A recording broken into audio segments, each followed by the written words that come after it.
नमस्कार दोस्तों। आज की कहानी एक सामाजिक भावनात्मक कहानी है। संदीप अपने छोटे से किराए के कमरे में बेचैन होकर घूम रहा था।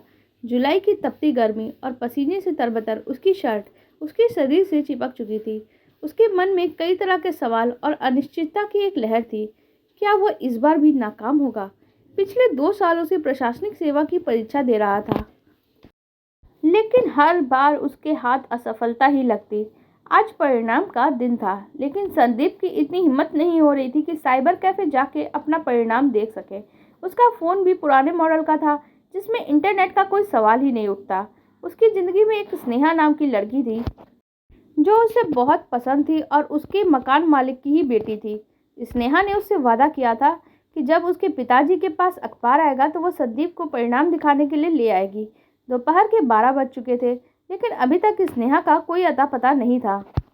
संदीप और स्नेहा पिछले कुछ सालों से एक दूसरे को पसंद करते थे। स्नेहा उसे हमेशा उसके लक्ष्यों को पाने के लिए प्रेरित करती रहती थी, चाहे उसे पढ़ाई के लिए केरोसिन देना हो, खाना खिलाना हो या अपनी छोटी सी बालियां बेचकर उसकी किताबें खरीदवाना हो।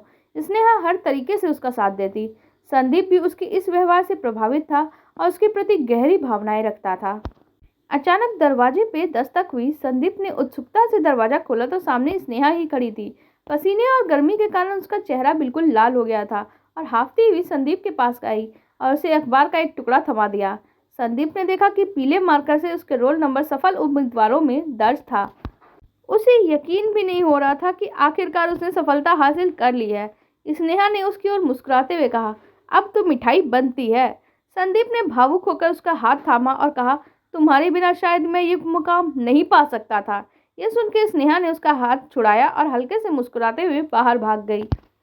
संदीप की खुशी का ठिकाना नहीं था। उसे ऐसा लगा जैसे उसकी मेहनत का फल उसे मिल गया हो, लेकिन उसकी आर्थिक स्थिति अभी भी कमजोर थी। उसने कमरे के हर कोने में कुछ पैसे तलाशे और कुल 120 रुपया इकट्ठा कर पाए। वह सोचने लगा, इतने पैसे में या तो वो घर जा सकता है या तो खाना खा सकता है।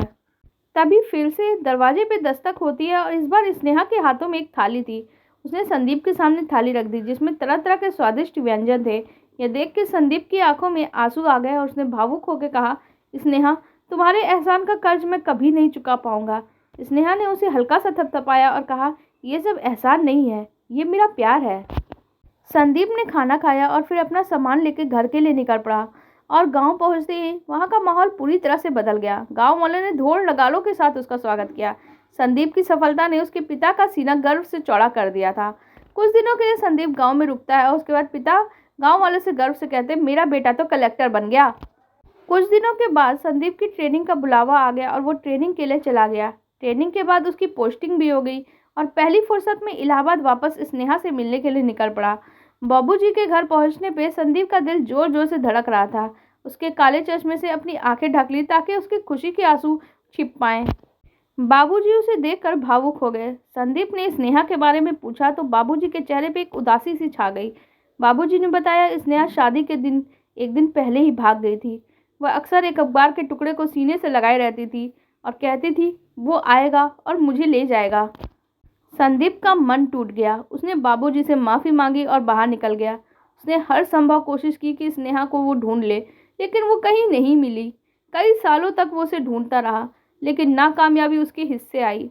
धीरे धीरे उसकी उम्मीदें टूटती गई और उसने स्नेहा की तलाश छोड़ दी। एक दिन इसी तरह उसके बचपन के दोस्त अमर ने उसे अपने घर बिहार आने का निमंत्रण दिया ताकि वो अपना मन हल्का कर सके। संदीप उसकी बात मान के वहां गया। अमर की पत्नी चाय लेकर आई, तभी रसोई से कुछ गिरने की आवाज़ आई। अमन की पत्नी ने चिल्लाने के कहा, स्नेहा, संभाल कर। स्नेहा का नाम सुनते ही संदीप का दिल जोर जोर से धड़कने लगा। उसने दौड़कर रसोई में जाकर देखा तो वो वहाँ स्नेहा ही थी। अपने आंसू पोंछते हुए बर्तन साफ कर रही थी। संदीप ने उसे पुकारा। स्नेहा ने नजरें उठाई और धीरे धीरे उसके पास आई। दोनों की आंखों में आंसू थे, लेकिन इस बार ये आंसू खुशी के थे। दोनों एक दूसरे को देखकर महसूस करते हैं कि उनकी मोहब्बत ने वक्त की तमाम बाधाओं को पार कर लिया था और स्नेहा की खामोश कुर्बानियों ने आज की जीत हासिल कर ही ली। आप लोगों को हमारी ये कहानी कैसी लगी कमेंट सेक्शन में ज़रूर बताइएगा। साथ ही वीडियो को लाइक कर दीजिएगा और हमारे चैनल को सब्सक्राइब भी कर लीजिएगा। धन्यवाद।